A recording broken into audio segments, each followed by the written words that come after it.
So I really think the big idea, the technology and trend that's really disruptive in the area I focus on is Twitter itself. Because for the first time we have people connecting with their networks in real time. Your network is no longer a static Rolodex that you refer to when you need it. You have a bit of ambient awareness, ambient intimacy are some of the terms used to describe it.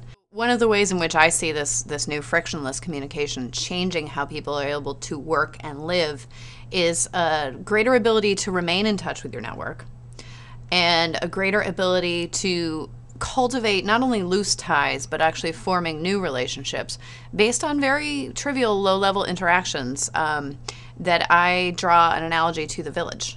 So when we lived proximately, physically proximate to a certain community of people, when you think about the interactions you have every day with people in your neighborhood, so they're not sophisticated interactions. You're not discussing Fermat's last theorem.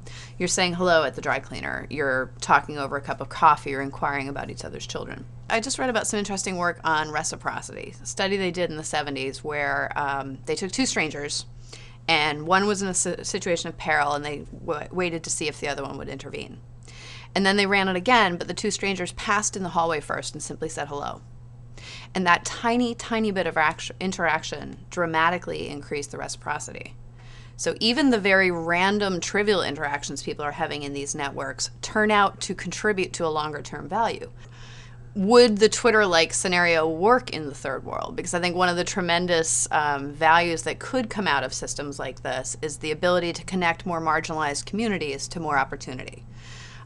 My own personal story is going from being kind of a pretty isolated mom of two kids under 2 here in Boston with no business network to being here and, you know, having a dinner conversation with Ethan Zuckerman in the first place, right?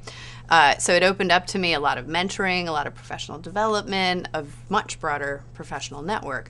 So if we can find really lightweight ways to do that, and so in the third world, the data-based, almost web-based model that relies on a smartphone and an application and a really structured way to do it doesn't work as well. So there might be other ways to do one-to-many SMS, which when you break down Twitter, that's one of the core elements of it. There might be lighter weight technologies to get this into more people's hands, so that we're looking at the 3.3 billion handsets rather than the much smaller subset of those, which happens to be smartphones and which happen to be on networks that can handle more robust data. An interesting critique of the system is that, sure, we have lots of relationships and lots of otherwise transitory relationships end up getting preserved and end up having a chance to deepen a little bit. But on the whole, you're talking about large numbers of fairly shallow relationships.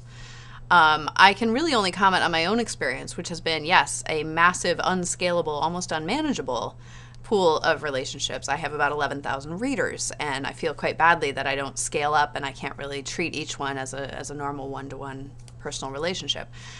However, that said, I think the shallow relationships that we're seeing are replacing shallow relationships we had in other living situations that we no longer have now because of our tendency to be in a nuclear family in a more isolated house with maybe fewer social patterns, except for city dwellers where they're walking around a neighborhood all the time. A lot of our living situations and a lot of our community structures have shifted to take away what used to be a nice baseline of people who didn't know you very well, and yet who felt some attachment, and I've said reciprocity earlier, and some kind of commitment to, you are part of my tribe, you are part of my community.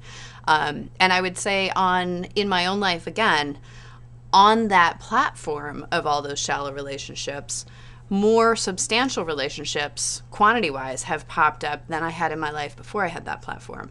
And the immediacy and banality together are what weave the fabric of society. I mean, I'm kind of overstating it there, but that just low-level interaction with people is how humans have always functioned. And there's still tremendous socialization issues ahead of us. You know, the vast majority of people, when they see a system like Twitter, have what I deem the correct response, which is, what the hell is that, and why would I ever do that?